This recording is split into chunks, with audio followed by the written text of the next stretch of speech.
You don't really hear a whole lot about it out of Stillwater, Oklahoma. So, where exactly do we sit with this current name, image, and likeness era? You are Locked On Oklahoma State, your daily podcast on the Oklahoma State Cowboys, part of the Locked On Podcast Network. Your team every day.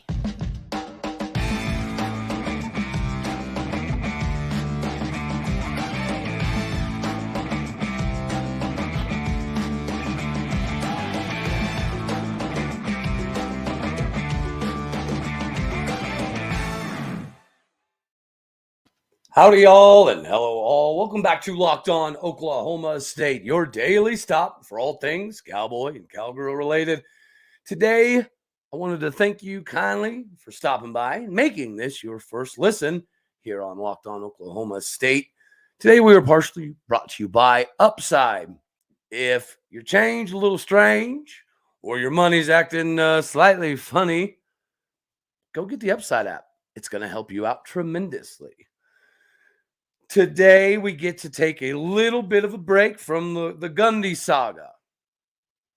I feel like the back and forth has been pretty good in regards to not necessarily how Bedlam went, but just the fan base in general seems to be a little bit more accepting of some of the thought process that you've heard coming down the pipeline from Oklahoma State fans, some of the grumblings within the locker room and things of that nature. It's all easily fixable. And tomorrow I want to focus a little bit more on the West Virginia prep, but also I wanted to dive into some of the seniors, since this Saturday is senior night in Boone Pickens Stadium as we welcome in West Virginia. The same West Virginia team that knocked OU back a bit. So should we win since they beat OU and OU beat us? It's hard to say. There's a lot of emotions involved, right? You saw how OU came out on their senior night, which was against us this last weekend.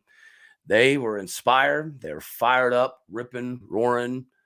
They showed up for a fist fight. We didn't, but it doesn't mean there's still not a lot to play for. There is.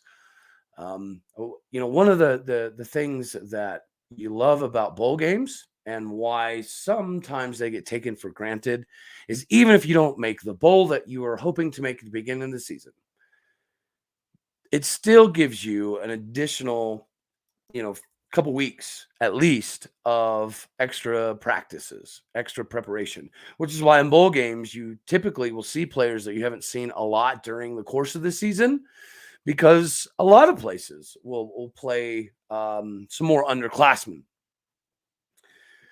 Well, we've already played all of our underclassmen, so I don't know that you're going to see a massive differentiation between what you see by and large regularly, as opposed to what you could see with some new flashy toys. Maybe, obviously, somebody like Taylor Shetron get a little bit more playing time. Braylon Presley could get a little bit more playing time. Stephon Johnson Jr. could get a little bit more playing time. Cam Smith, right? The list goes on. Luckily, most of the players that you expect to maybe play with the given extra time for bowl prep have already played this year, right? Most of them, like a lot of them. And since we do have almost 30 seniors, they're going to play an integral role in the preparation for the bowl game. Are we going to have people opt out? Well, we haven't really yet. You feel like we're immune to some of that because of, again, the culture. But this season everything's just kind of been shifted on its head. So if we're having a little bit of a down year, should there be an expectation that it reflects negatively in the N.I.L area? I don't necessarily think so.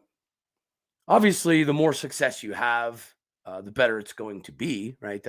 I feel like that's fairly standard. But whenever you're doing things the way we're doing it, I think the carryover, it's applicable in the NIL stuff as well. But you don't really hear a lot out of Stillwater when it comes to NIL, right? When Texas Tech made their announcement a few months ago, but they were going to give $25,000 to every single player, all the way up to 100 players. So that includes scholarship plus 10, 15-ish walk-ons, right? That was really cool. And $25,000 a year, that's a pretty good chunk of change. But I can tell you, our student athletes are going to get something very comparable. The difference is it's more spread out, which I think is a good thing because it allows us to make sure that we're managing everything properly. Because let's face it, there's got to eventually be some sort of drawback and or blowback from your Miamis and your A&Ms and your Texases that were just dropping bags of cash like it was going out of style. You had donors chomping at the bit to step up and pay. And it was such a big deal that it caused somebody like Quinn Ewers, right? Use him as an example. The reason I don't think that the NIL era is going to be as difficult for us, other than the fact that we spread it out the right way, um, is because we don't have the same concerns. Or do we have donors and everything? Yes. But is there another Boone Pickens waiting in the pipeline? Probably not quite to that level. But if you saw O'Brate Stadium go up, you know that we still have alumnus who are very able and willing to lay down significant chunks. The difference is we're not going to put ourselves in hot water because, again, the likelihood of some of these schools having some difficulties a little bit later on, whether it be with taxes or just out and out doing things wrong or illegally, it's going to come out. And you do have some reservations on how it's going to be monitored because the NCAA has lost a decent amount of credibility lately. You've even heard rumors that a few conferences could potentially at some point in time kind of team up together, do away with the NCAA. And because of that, and it's probably true, it's definitely true from a financial perspective, like to find our own governing body eventually.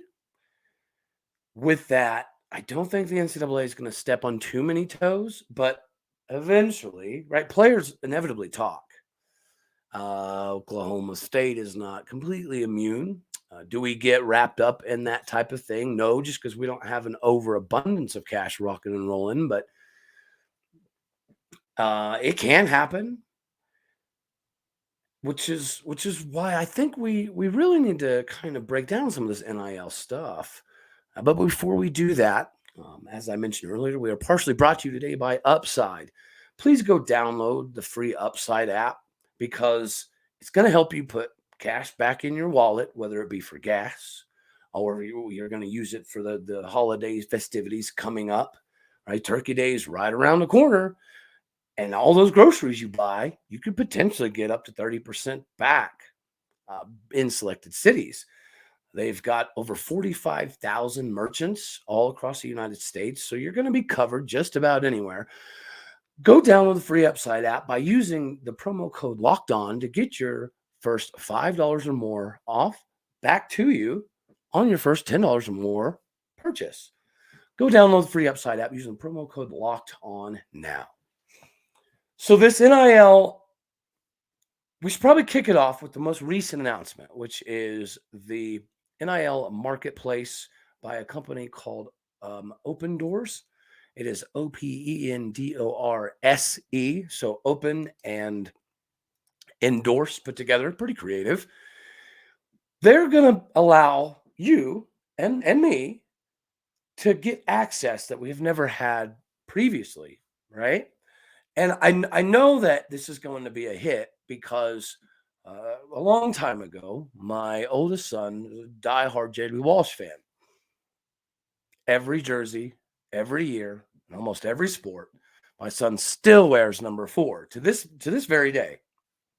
And I remember back then, my wife and I were trying to figure out if there was even a way possible that my son could meet J.B. Walsh. I just reached out on Facebook, not thinking that he would respond, right? Because most probably wouldn't. Not only did he respond, but he also set something up before one of the orange and white scrimmages to where we could go down on the field, and my son got to actually play um, a few rounds of catch, I guess you could say, with JW Walsh, and JW was having him run little routes and stuff because my son was a little wide receiver at the time. So still to this day, right, 15 going on 16 in high school, getting through some of his own recruiting roads at the moment in baseball.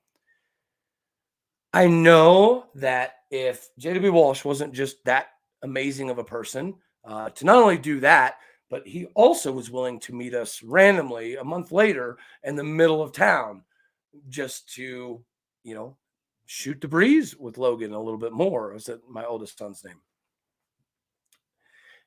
And we would have paid for it.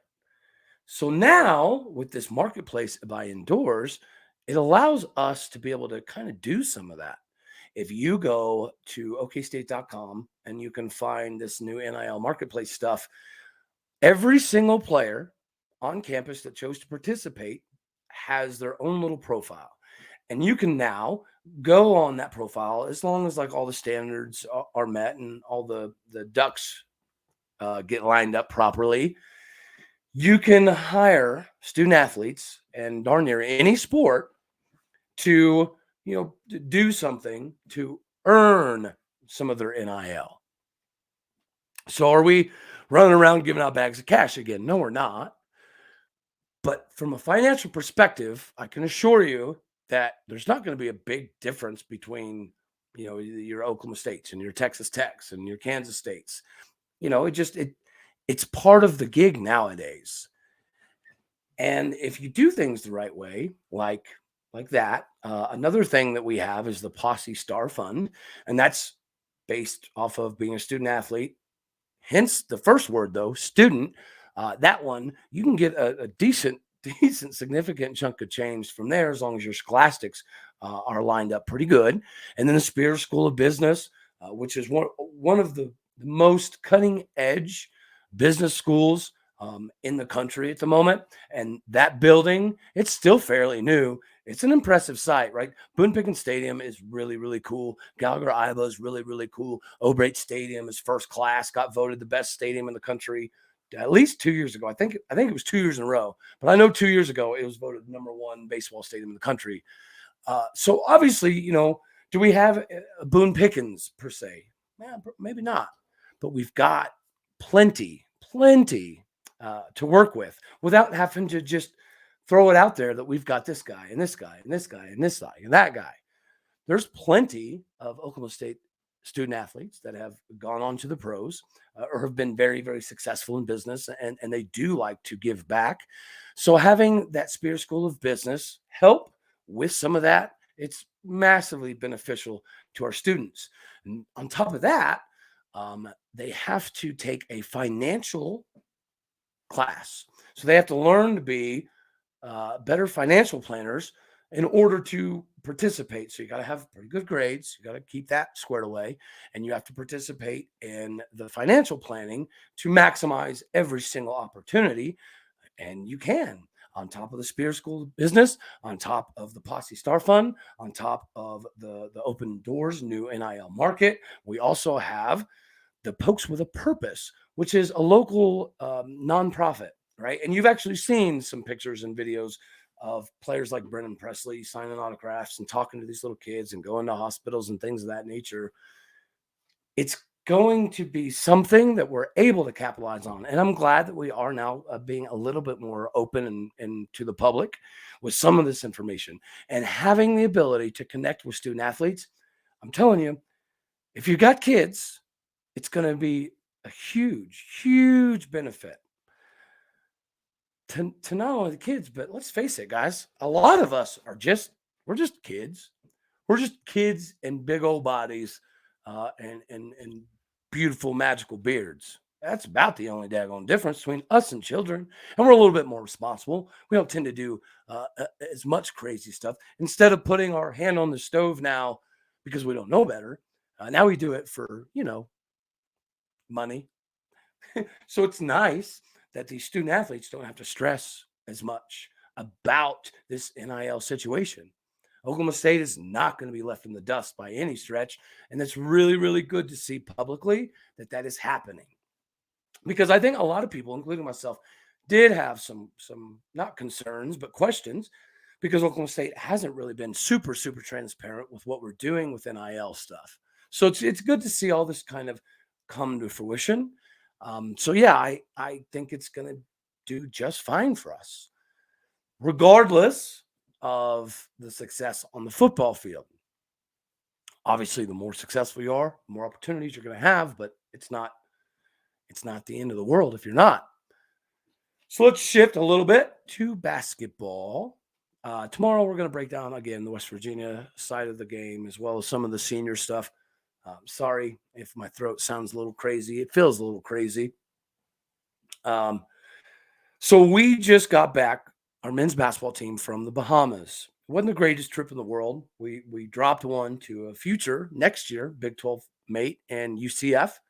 Not a game I saw us losing.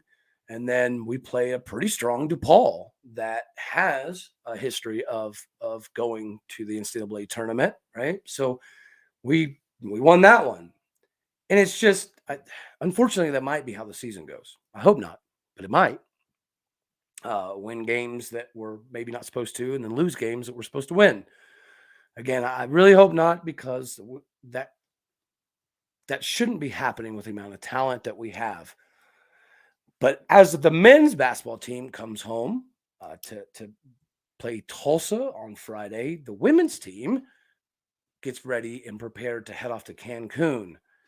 This is where we find Jacie Hoyt's mettle being tested. In Cancun, we play an undefeated, very, very talented and strong Florida State, followed up by a pretty scrappy 3-1, 2-1 Harvard squad, followed up by another undefeated Purdue. So we're going to know a lot about women's basketball when they return from Cancun. And Friday, for the men's Tulsa basketball game, we're doing the first ever, to my knowledge, blackout of Galgarib Arena. We're also doing an Orange and Black Friday sale. So show up wearing your black, bring some toys if you choose to participate in the toy drive, and be prepared to get loud. And we got to bring the rowdy back to GIA. We really do. And lastly, guys, before we finish this thing up, I wanted to mention that you need to try to maximize financials by going to Bet Online. Bet Online is your best source for all the information and stats that you need to make the most educated decision. I think that's all I got for today. God bless. Go Pokes. I'll see you tomorrow. It'll be a lot happening tomorrow.